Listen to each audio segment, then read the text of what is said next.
place, London. The time, 1843. The season, that of jollity, of festivity and charity, holly and berries and goodwill to all men, with perhaps one exception. And it is with this exception that we are concerned in our story. The exception is Ebenezer Scrooge.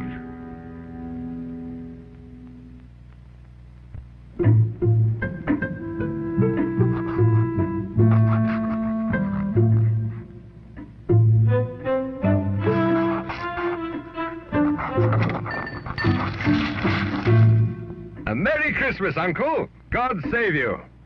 Humbug. Christmas a humbug, Uncle? You don't mean that, I'm sure. Oh, but I do. Merry Christmas? What reason have you to be merry? You're poor enough. Well, come then, what reason have you to be morose? You're rich enough. Bah! Humbug. Don't be cross, Uncle. What else can I be? Out upon a Merry Christmas. If I could work my will, every idiot who goes about with Merry Christmas on his lips should be boiled in his own pudding and buried with a stake of holly through his heart. Uncle! Keep Christmas in your own way and let me keep it in mine. Don't be angry, Uncle. Come, dine with us tomorrow. Never. No, good afternoon. I'm sorry with all my heart to find you so resolute. But I'll keep my Christmas humor to the last. So, a Merry Christmas, Uncle, and a Happy New Year. Good afternoon. And a Merry Christmas, Mr. Cratchit. Merry Christmas, sir. Good afternoon. Scrooge and Marley's, I believe.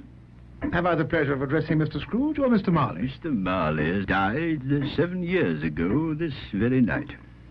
At this festive season of the year, Mr. Scrooge, a few of us are endeavouring to raise a fund to buy the poor some meat and drink and means of warmth. But are there no prisons? Plenty of prisons. And the treadmill and the poor law, the union workhouses, they in full vigour then? Both very busy. Oh, I was afraid from what you said at first that something had occurred to stop them in their useful course. I don't make merry myself at Christmas, and I can't afford to make idle people merry. Yes, I know, you'll tell me that many can't go there, and many would rather die. Well, we'd better do that, than decrease the surplus population. Good afternoon, gentlemen. Good afternoon. You'll want all day tomorrow, I suppose, If quite convenient, sir. It's not convenient, and it's not fair. If I was to stop you half a crown for it, you'd think yourself ill-used, I'll be bound, And yet you don't think me ill-used when I pay a day's wages for no work. It's only once a year, sir. Well, that's a poor excuse for picking a man's pocket every 25th of December. You'll be here all the earlier the next morning. Even the blind man's dog knew old Scrooge and avoided him. Scrooge kept all humanity at a distance and liked it that way.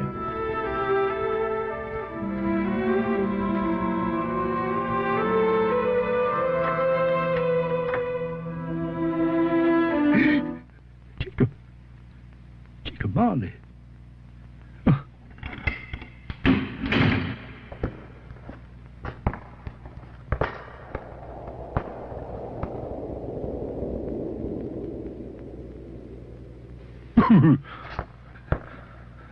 Humbug.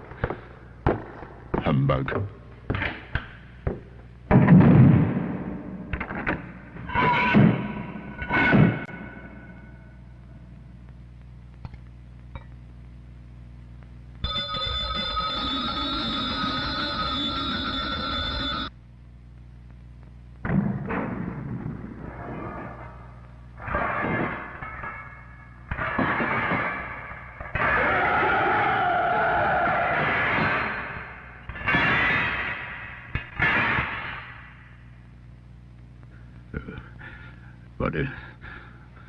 What do you want with me? March, you don't believe in me.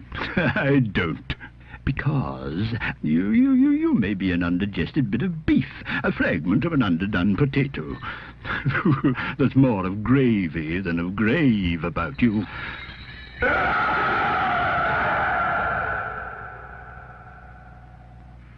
I wear the chain I forged in life. I made it link by link and yard by yard. I girded it on of my own free will, and of my own free will I wore it. Now, you were always a good man of business, Jacob. Business! Mankind was my business. Why did I walk through crowds of fellow beings with my eyes turned down, and never raise them to that blessed star which led the wise men to a poor abode? Hear me. I will. I am here tonight to warn you that you have yet a chance of escaping my fate. Ebenezer, you will be haunted by 3 spirits. Expect the first tomorrow when the bell tolls 1. Expect the second on the next night at the same hour. The third upon the next night when the last stroke of 12 has ceased to vibrate. The air was filled with moaning phantoms. Their misery was plainly that they had lost the power to interfere for good in human matters.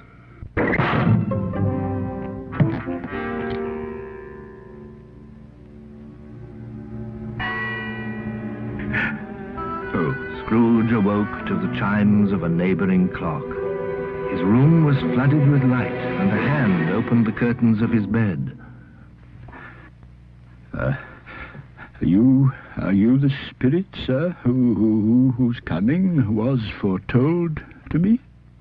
I am. Who and what are you? I am the ghost of Christmas past. Long past? No, your past. What brings you here? Your welfare. Rise and walk with me. Good heavens! I was a boy here. Your lip is trembling. What? And what is that upon your cheek? Nothing. Nothing? These are but shadows of the things that have been. They have no consciousness of us. The school is not quite deserted. A solitary child, neglected by his friends, is left there still.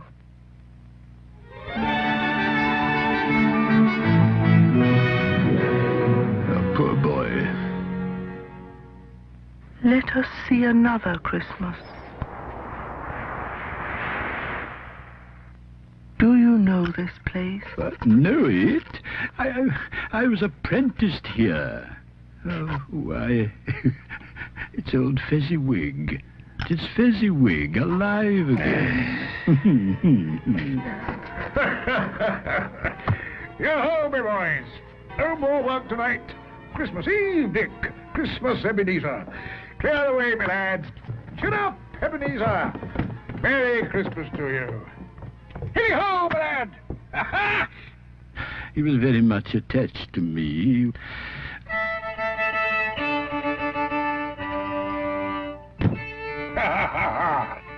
Welcome! Welcome, everybody! Merry Christmas to you all!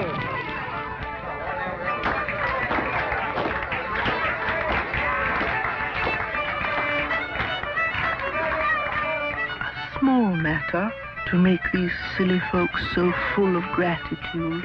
Small? Why, is it not?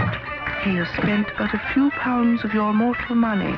3 or 4, perhaps. But it isn't that, Spirit. He had the power. He had the power to render us happy or unhappy, to make our service light or burdensome, of pleasure or of toil. My time grows short. Quick. You are changed. You fear the world too much. There is nothing as hard as poverty, so I pursue wealth.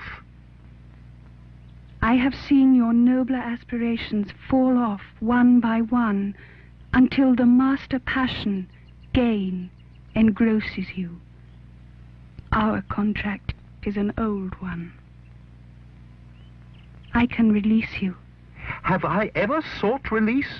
In words? No, never. In what then? In a changed nature, in an altered spirit. May you be happy in the life you have chosen. Oh, Spirit, why would you delight to torture me? I told you these were shadows of the things that have been, that they are what they are. Do not blame me. Take me back. Haunt me no longer.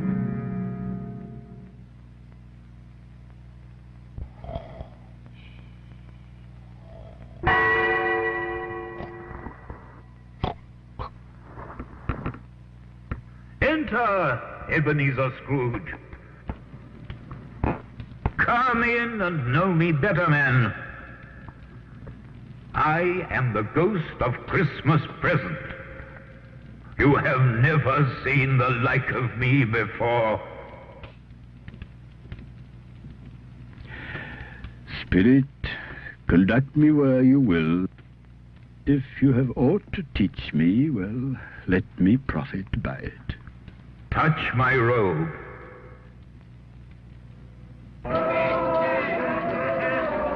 As they walked, the spirit shed from his torch a few drops of good cheer on the passers-by.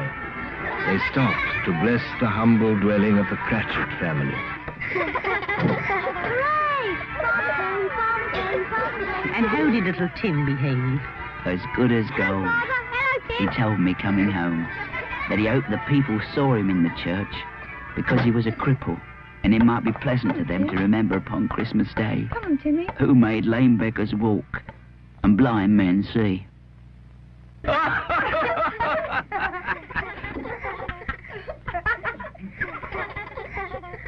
little boy lost in the snow. The little boy's lost in the snow. A Merry Christmas to us all, my dears. God bless us.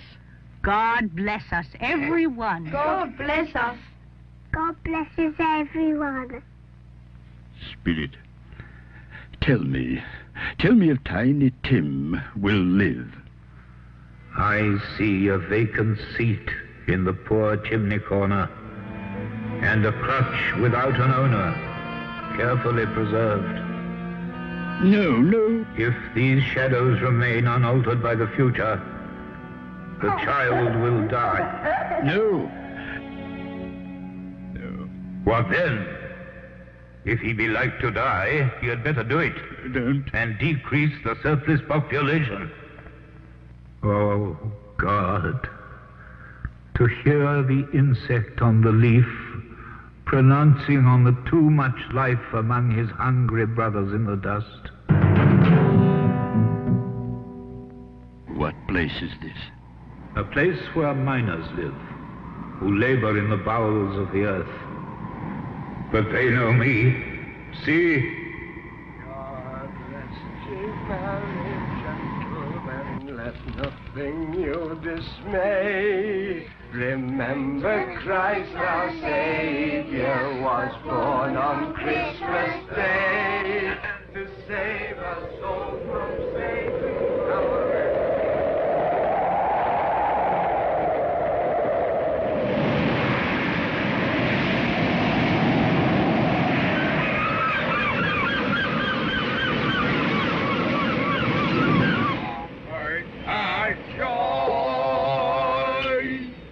God rest ye merry gentlemen, let nothing you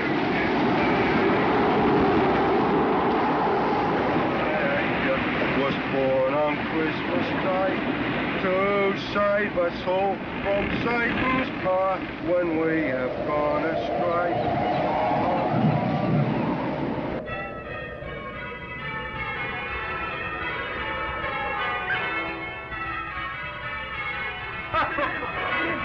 Uncle Scrooge. He's given us plenty of merriment, I'm sure. And it would be ungrateful not to drink his health. And I say, Uncle Scrooge. Uncle Scrooge. A Merry Christmas and a Happy New Year to the old man, whatever he is.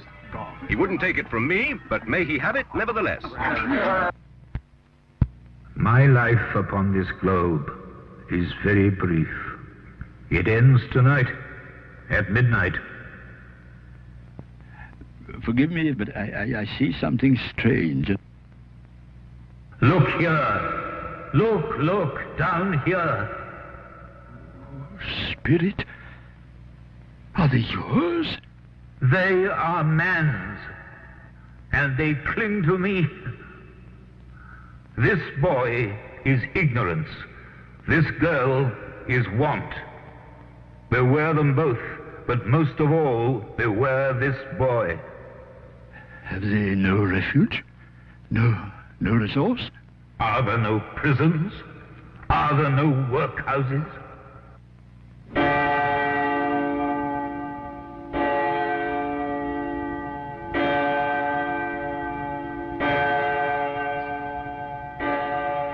In the presence of the ghost of Christmas yet to come. You are about to show me shadows of things that have not happened, but will happen in the time before us. Is that so, Spirit? Ghost of the future, I fear you more than any spectre I have seen. But as I know your purpose is to do me good, lead on, Spirit.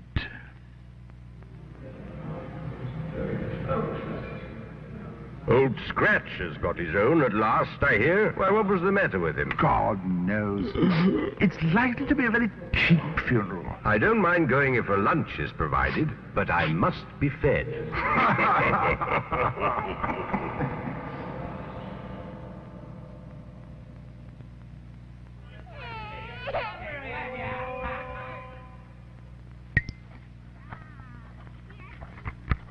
Somebody to look after him when he was struck with death.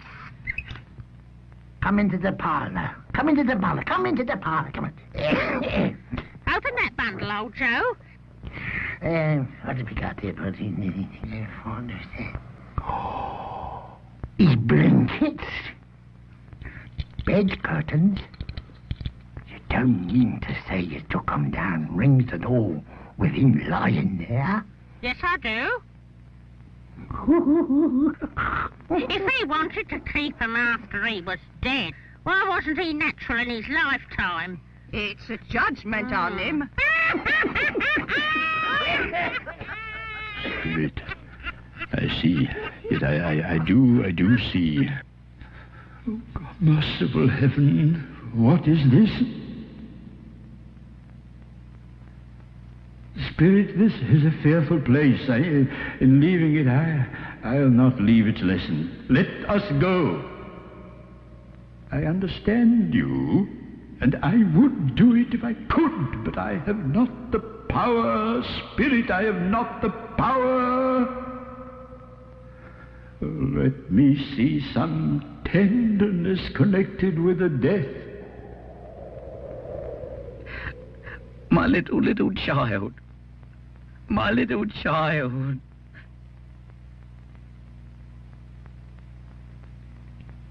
Before I draw nearer to that stone to which you point, answer me one question.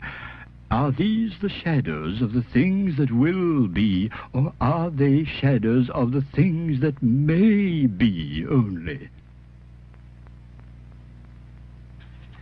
Am I the man who lay upon the bed? No, Spirit. No, oh, no. Spirit, I'm not the man I was. Good Spirit, assure me that I may yet change these shadows you have shown me by an altered life. I will not shut out the lessons that they teach.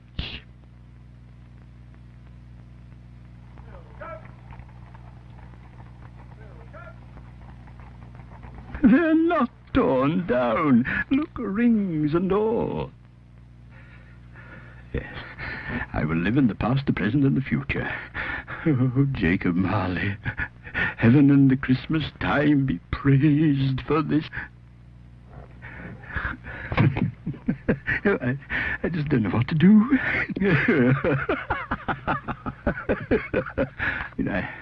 I don't know what day of the month it is.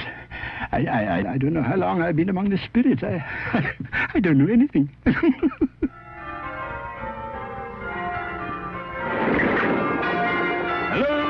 Hello! What's today? Hey? An intelligent boy. Oh, a remarkable boy. What's today, my fine young fellow? Today? Christmas Day. It's Christmas Day. It's Christmas Day. And I haven't missed it. The spirits have done it all in one night. Well, they can do anything they like. Of course they can.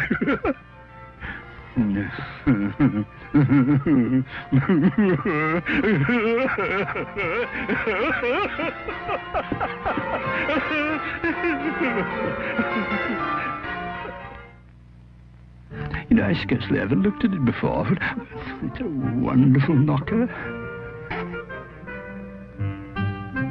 I'll send it to Bob Cratchit. And he shan't know who sends it. My dear sir, how do you do? A Merry Christmas to you, sir.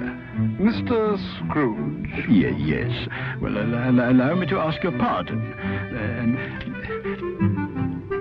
Will you come and see me? I will. Oh, thank you. Bless you. Is your master at home? Yes, sir. He's in the dining room along with mistress. Thank you. I'll just go in myself. Fred. Well, bless my soul. Come in, Uncle. Come in, Uncle. Hello.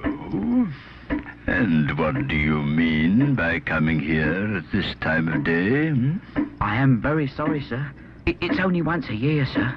It shall not be repeated. I was making rather merry yesterday, sir. Now, I'll tell you what, my friend. I am not going to stand for this sort of thing any longer. And therefore, I am about to raise your salary. A Merry Christmas, Bob. A Merry Christmas. I will raise your salary, Bob, and endeavor to assist your struggling family. And we'll discuss your affairs this very afternoon, Bob.